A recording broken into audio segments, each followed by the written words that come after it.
Hi, and welcome back to Psychology with me, Mr. Snyder, and today we are continuing on in Domain 3 and talking about the other theories of learning in cognitive learning and observational learning. Learning targets today are to talk about the principles of cognitive learning, talk about how it can apply to everyday life, understand the principles of observational learning, and then how we can apply that to everyday life. So let's go ahead and get started. Cognitive learning theory deals with the mind's influence over behavior. So a behaviorist can only assume what a person has learned by what they are showing, what their behavior is doing. This new cognitive learning theory kind of supplements the more traditional theories of learning because there's stuff still going on in a person's mind that maybe they're not necessarily showing. Some key theorists during the early days were Edward Tolman, Wolfgang Köhler, and Martin Seligman. They come up with the theories and they demonstrate the principles of latent learning, insight, and learned helplessness. And we'll talk about their experiments here in a second.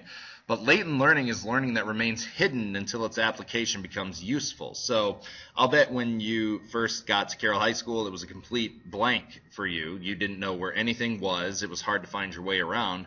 But now as juniors and seniors, if you went from my room and I asked you to find the biology room, you more than likely could do that just through, even if it's a room you haven't been to, just through being familiar with the building. That was latent learning you've picked up. Insight is kind of the aha moment you have when you solve a problem. It's the sudden correct perception of relationships among various parts of the problem, and the solution becomes clear. And then learned helplessness is it's kind of a sick experiment that they do, in my opinion, but the tendency to fail to act, to escape from a situation because of repeated failures in the past. So if a guy keeps asking out a girl over, or multiple girls over and over and over, and he's always turned down, he's going to be less likely to ask because of the concept of learned helplessness. So let's go take a look at the experiments with these. In Tolman's maze running rats, he took 3 groups of rats and placed them in a maze. The first group was reinforced with food each day when they made it out. The second group did not receive any reinforcement upon exiting the maze until the 10th day, so again, partial reinforcement. And then the third group was not given reinforcement for the entire experiment. The first group learned steadily. The second group began to solve the maze almost immediately upon reinforcement, which talks about latent learning. So once they realize there's a reward behind it, they use the knowledge that they've gained throughout the past 10 days and are able to then complete the maze fairly quickly. Here are the learning curves for the 3 groups of rats. The Köhler smart chimp, Sultan the chimp, had to figure out how to get a banana just outside of his cage, and he worked and worked and worked, and then he finally used a tool, a rake that was available, to sort of rake the banana over to him. This was just trial and error learning, but insight cannot be gained from just trial and error learning alone, which proves that animals have some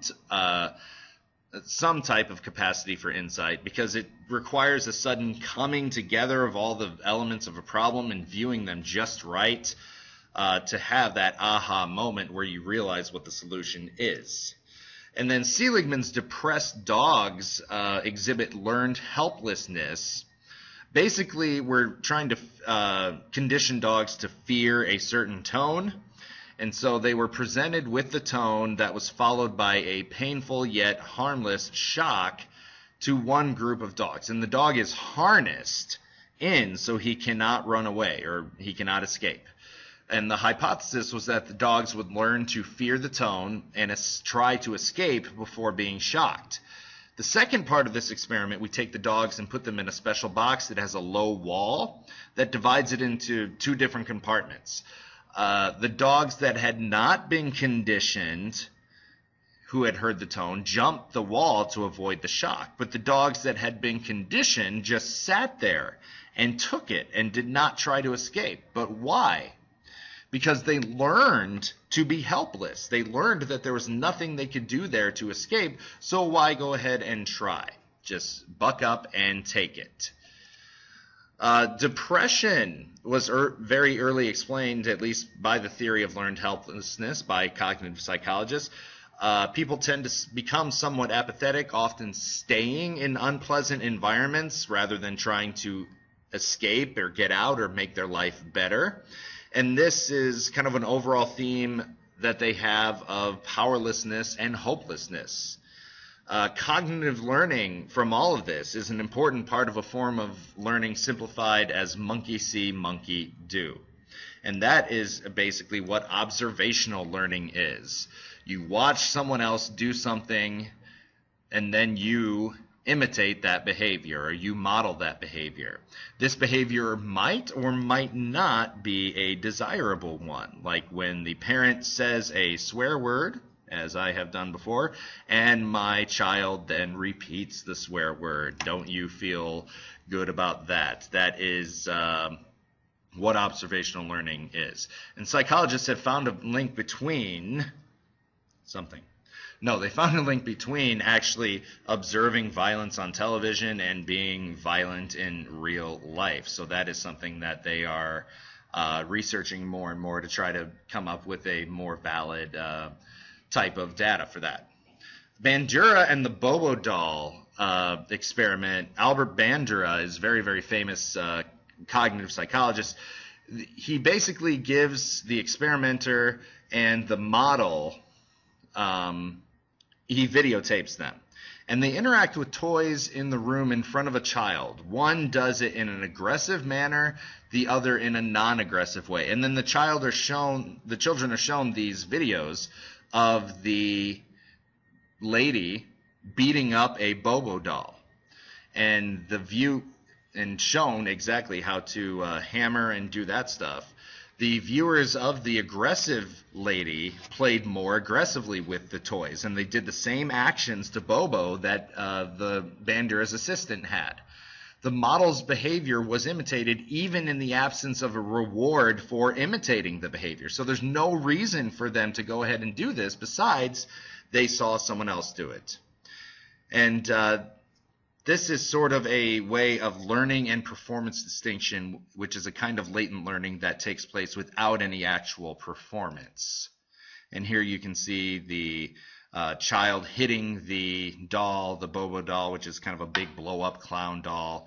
And we'll see more of this in class. And then finally, the 4 elements of observational learning are attention, memory, imitation, and desire. The learner needs to pay attention to the model.